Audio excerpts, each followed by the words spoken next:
Bang Yos, politik di negeri ini kan sangat dinamis ya. Terakhir kita dengar yang sangat menarik perhatian adalah soal putusan MK yang kemudian membuat banyak untuk pilkada ini calon yang mungkin jumlahnya lebih banyak dibandingkan dengan undang-undang yang sebelumnya. Kalau menurut Bang Yos gimana? Saya menilai sangat positif keputusan itu ya. Karena apa? Memungkinkan banyak calon yang bisa tampil. Di alam demokrasi seperti ini, di saya kan nggak lucu ya kalau seorang calon terus lawannya kotak kosong, itu kan nggak lucu kan. Menang pun dia juga kurang wibawa atau kurang gengsi lah menurut saya kan. Gitu. Makin banyak calon, partisipasi masyarakat juga pasti besar kan, karena banyak pilihan. Ya, jadi kita itu harus menghindari terjadinya kotak kosong, gitu. Ya, karena itu tentu pilkada yang sangat tidak berkualitas menurut saya gitu. Gitu. Oke, jadi ini adalah sebuah keputusan yang sangat baik sekali yang bagus dengan aturan-aturan presentasi yang memungkinkan lebih banyak calon yang bisa maju di setiap daerah. Supaya semua tokoh yang memang mumpuni gitu bisa tampil. Kalau banyak calon kita dapat pasti yang terbaik. Kan karena gitu. lebih banyak pilihan begitu ya. Dan mempunyai kualitas tentunya kan gitu. Kalau dia lawan kota kosong ya pasti menang lah. Orang nggak ada lawan gitu ya. Kalau nggak ada lawan iya kan. Atau lawan-lawan yang hanya boneka-bonekaan itu kan ada juga rekayasa kayak begitu kan. Nah, dengan putusan MK seperti itu maka memungkinkan banyak orang yang bisa berkompetisi. Gitu. Ya, mungkin orang banyak menyambut baik putusan MK ini dan terlihat memang ternyata beberapa daerah yang awalnya kita melihat, oh ini kayaknya satu daerah ini bisa jadi ngelawan kota kosong. Oh tapi ternyata kemudian dengan putusan MK ini ada muncul calon tandingan begitu. Kalau menurut Bang Yos mungkin nggak undang-undang pilkada itu bisa saja berubah dalam waktu yang singkat ini? Undang-undang pilkada apa? Bisa saja berubah, undang-undang KPU bisa saja berubah begitu. Mungkin tidak, bisa saja mungkin berubah. Kalau kemarin kan sempat demo-demo lah nih Bang ya. Kan kemarin sempat kita melihat di DPR bahwa lagi dibahas sama KPU sama DPR untuk tidak mensahkan putusan MK yang sudah disahkan oleh MK atas gugatan tersebut. Mungkin nggak kalau misalkan di pertengahan jalan di waktu yang singkat ini terjadi perubahan yang sebaliknya? Oh, itu apa namanya? Kan sudah dilihat waktu mengarah ke sana kan seperti apa perlawanan masyarakat tuh. Mahasiswa, akademisi sampai guru-guru besarnya, profesor pada turun semua, itu artinya itu orang nggak setuju gitu kan. Jadi jangan balik lagi. Dan saya sangat gembira karena para anggota Dewan yang terhormat di Senayan itu bisa membaca situasi. Lalu dia hentikan niat itu sangat bagus. Karena kalau dilanjut pasti akan terjadi kerugian yang sangat luar biasa. Secara politis maupun secara ekonomis itu akan bisa terjadi kayak 98 lagi.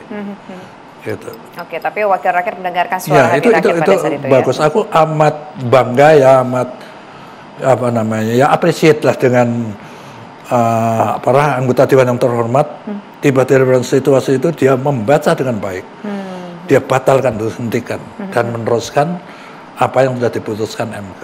Oke, Bang, ini saya sebenarnya tiba-tiba kepikiran aja. Kemarin ada informasi yang cukup mengagetkan. Ini saya mau tahu pendapat Bang Yos aja.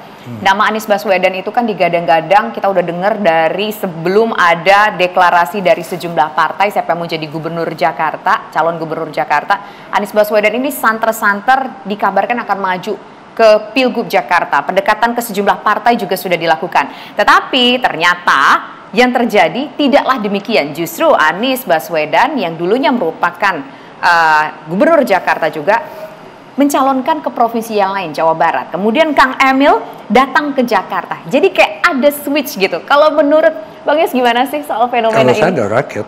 Nggak kaget? Itulah politik. Ya, aku amat meyakini ya, kalau politik itu tidak ada kawan, tidak ada lawan yang abadi. Yang adalah kepentingan. Itu nggak bisa dipungkiri lah. Gitu kan. Maka seyogianya ya untuk amannya kalau memang punya ambisi katakan gitu ya untuk running ya masuk partai politik saja. Gitu. Kan? Nah, kalau enggak ya kayak gitu kadang-kadang ya dalam waktu yang sangat singkat bisa berubah. Bisa berubah, itu politik. Kalau menurut Abang demokrasi Indonesia seperti apa sih saat ini? Demokrasi Indonesia seperti apa sih saat ini? Ya kita akan tahun 98 ya. 98 berarti berapa belas tahun ini? 98, 2 plus 26 tahun. 26 tahun. Ya, itu demokrasi masih muda gitu ya. Kita masih mencari-cari yang pas demokrasi seperti apa gitu kan. Membandingkan Amerika yang sudah ratusan tahun kan. Jadi mereka sudah semua on the track. Apakah itu yudikatif, apakah itu legislatif, apakah itu eksekutif ya. Itu sudah on the track sehingga tidak ada orang komplain. Nah, kita belum seperti itu kan gitu. Kita masih mencari yang tepat demokrasi ala Indonesia itu seperti apa gitu. Dan suatu saat pastilah itu ketemu gitu ya. Asal ada satu pengertian kepada kita yang mau mengevaluasi secara objektif gitu. Bahwa ini tidak cocok harus kita tinggalkan, harus ganti dengan ini gitu. Terakhir, harapan Abang untuk Jakarta ke depannya seperti apa? Harapan untuk Jakarta. Iya, Jakarta ini sekali lagi kan barometer Indonesia ya, masih seperti itu. Merek dia itu walaupun status ibu kota dipindahkan gitu ya. Jadi khusus kepada rakyat Jakarta itu sendiri ya. Jadi karena sekali lagi barometer ya, jadilah warga negara yang teladan lah gitu, terutama disiplin. Disiplin kita sangat rendah. Kalau kita membandingkan saja tetangga kita yang paling dekat Singapura, itu kayak begitu kan. Coba aja kamu kalau berani buang puntung rokok saja gitu. Jangan ini puntung rokok, buang apapun kita nggak ada sanksinya apa-apa gitu kan ya. Jadi maksud saya masyarakat Jakarta harus bisa menjadi tauladan masyarakat lain di kota-kota lain gitu. Nah, untuk pemimpin sekali lagi juga harus paham bahwa ini adalah miniaturnya Indonesia ya. Anda siapapun yang terpilih harus benar-benar bisa menyatukan keberagaman itu gitu.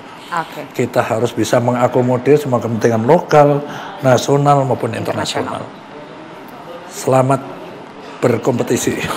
Selamat berkompetisi dan pilihlah pemimpin Jakarta yang terbaik begitu ya. Baik, terima kasih Bang Yos atas waktunya sudah bergabung bersama kami di One on One, dan pemirsa demikian persamaan kita dalam One on One kali ini. Saya Tisa Noveni undur diri. Selamat malam, sampai jumpa.